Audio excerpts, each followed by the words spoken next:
И посмотрите, что это.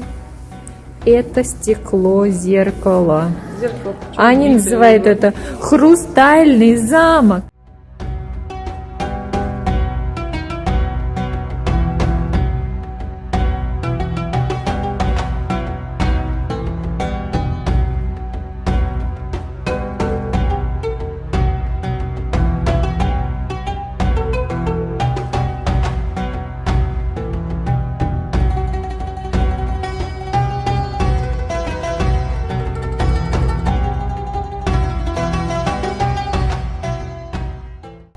Дорого-богато. Иди смотри, как дорого-богато должно быть.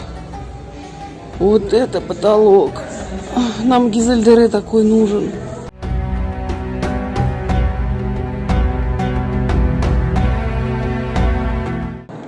Видишь, у него даже ступеньки к трону есть.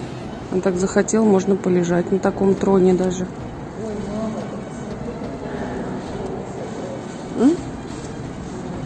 А это подарки из России, малахитовые часы.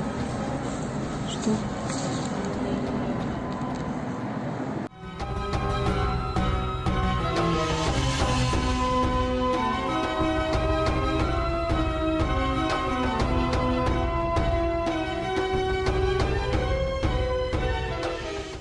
О, метеорит, нифига себе.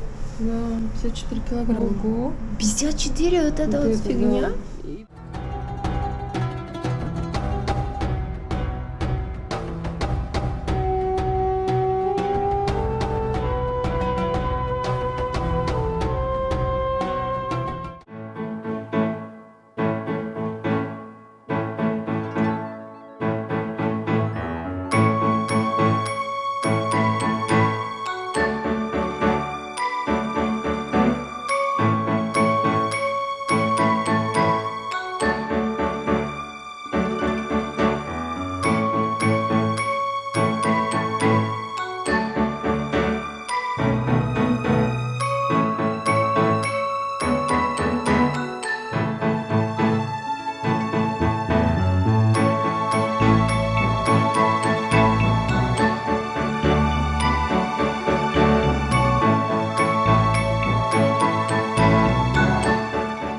Это шелк побил.